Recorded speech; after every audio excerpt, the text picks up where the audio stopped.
গল্পের নাম অপেক্ষার আলো। বৃষ্টি পড়ছিল ঝিরঝির করে। জানালার পাশে বসে মেঘলা চুপচাপ বাইরে তাকিয়েছিল। হাতে একটা পুরনো ডায়েরি। পাতাগুলো হলদেটে হয়ে গেছে, কিন্তু প্রতিটা লাইনে যেন লুকিয়ে আছে তার জীবনের সবচেয়ে সুন্দর আর সবচেয়ে কষ্টের মুহূর্তগুলো।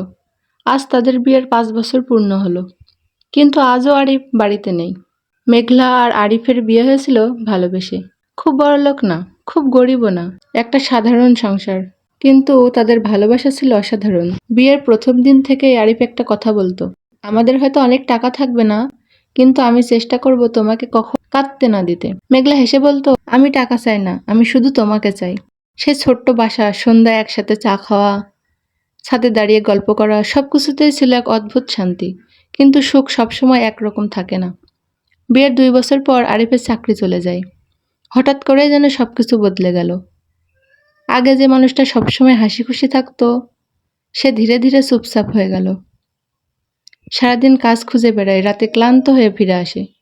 একদিন রাতে মেঘলা বলল, তুমি এত চিন্তা করো না, সব ঠিক হয়ে যাবে। আরিফ মাথা নিচু করে বলল, আমি পারছি না মেঘলা, তোমার জন্য কিছুই করতে পারছি না। মেঘলা তার হাতটা শক্ত করে ধরে বলল, তুমি আমার পাশে আছো, এটাই সব কিছু। কিন্তু বাস্তবতা কঠিন। ধীরে ধীরে সংসারে টাকার টান পড়তে শুরু করলো। একদিন মেঘলা চুপচাপ নিজের গয়না বিক্রি করে দিল। আরিফ জানতে পেরে খুব কষ্ট পেল। তুমি আমাকে না বলে এটা করলে? মেঘলা হেসে বলল, এগুলো তো তোমারই জন্য রাখা ছিল। সেদিন আরিফ কাঁদছিল অনেক দিন পর। এরপর একদিন হঠাৎ করে আরিফ একটা সুযোগ পেল বিদেশে চাকরির। বেতন ভালো, কিন্তু যেতে হবে অনেক দূরে, অন্তত 2 বছরের জন্য। মেঘলার চোখ ভিজে উঠেছিল। তুমি গেলে আমি একলা হয়ে যাব। আরিফ বলল, আমি যাচ্ছি আমাদের ভবিষ্যতের জন্য, তুমি অপেক্ষা করবে। মেঘলা কাঁদতে কাঁদতে মাথা নাড়ল, আমি সবসময় অপেক্ষা করব। কয়েকদিন পর আরিফ চলে গেল। প্রথম দিকে প্রতিদিন কথা হতো, ভিডিও কল, মেসেজ, সবকিছুতেই ভরা ছিল ভালোবাসা। কিন্তু ধীরে ধীরে দূরত্ব বাড়তে লাগলো। কাজের চাপ, সময়ের পার্থক্য, কথা কমে গেল। কখনো কখনো 2-3 দিনও কথা হতো না। মেঘলা রাতে ফোন হাতে নিয়ে বসে থাকতো, কিন্তু ফোনটা আর বাজতো না। একদিন মেঘলা অসুস্থ হয়ে পড়ল। জ্বর, দুর্বলতা, একা একা সব সামলাতে হচ্ছে। সে আরিফকে ফোন দিল, কিন্তু ধরল না।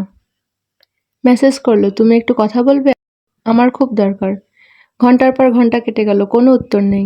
সেদিন মেঘলা প্রথমবার মনে করলো, হয়তো দূরত্ব শুধু কিলোমিটারে না, মনেও তৈরি হয়। কয়েকদিন পর আরিফ ফোন করলো। মেঘলার গলা শুনে সে বুঝতে পারলো কিছু একটা ঠিক নেই। তুমি কি অসুস্থ? মেঘলা একটু চুপ থেকে বলল, এখন ভালো আছি। আরিফ অপরাধবোধে ভুগছিল।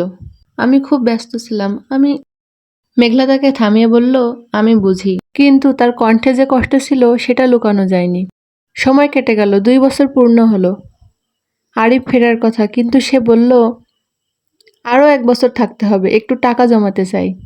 মেঘলার চোখে জল চলে এলো, তুমি কি সত্যিই ফিরতে চাও? আরিফ কিছুক্ষণ চুপ থেকে বলল, আমি সব তোমার জন্যই করছি। মেঘলা ধীরে বলল, আমি তোমাকে চাই, টাকা না। এরপর তাদের মধ্যে দূরত্ব আরও বেড়ে গেল। কথা কমে গেল, হাসি হারিয়ে গেল। মেঘলা আবার সেই পুরনো ডায়েরি লিখতে শুরু করলো। আজও তুমি ফোন করনি, আমি অপেক্ষা করছি। জানি না তুমি কবে ফিরবে। আজ সেই ডায়েরির শেষ পাতা। বিয়ের 5 বছর পূর্ণ। মেঘলা জানালার পাশে বসে আছে, চোখে পানি। হঠাৎ দরজায় কড়া শব্দ। সে ধীরে ধীরে দরজা খুলল। দেখে অবাক হয়ে গেল। দরজার সামনে দাঁড়িয়ে আছে আরিফ। একটু ক্লান্ত, একটু শুকনো, কিন্তু চোখে সেই আগের ভালোবাসা। মেঘলা কিছু বলতে পারছিল না। আরিফ ধীরে বলল, আমি আর পারছিলাম না তোমাকে ছাড়া। মেঘলার চোখ দিয়ে পানি গড়িয়ে পড়ল।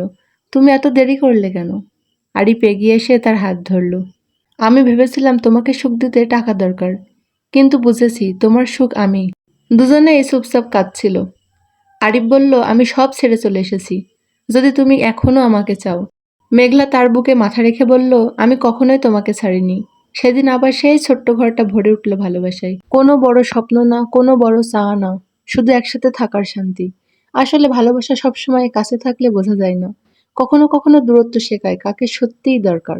টাকা, সফলতা সবকিছু একদিন আসতে পারে, কিন্তু যার জন্য সবকিছু সে যদি দূরে চলে যায়, তাহলে কিছুই আর অর্থপূর্ণ থাকে না। এখানেই সমাপ্ত। আশা করি গল্পটা আপনার ভালো লেগেছে। ভালো লাগলে আপনার মতামত কমেন্ট করে জানাবেন। আর আমার চ্যানেলটি সাবস্ক্রাইব করে রাখুন এমন আরও ভিডিও পেতে। সবাইকে ধন্যবাদ।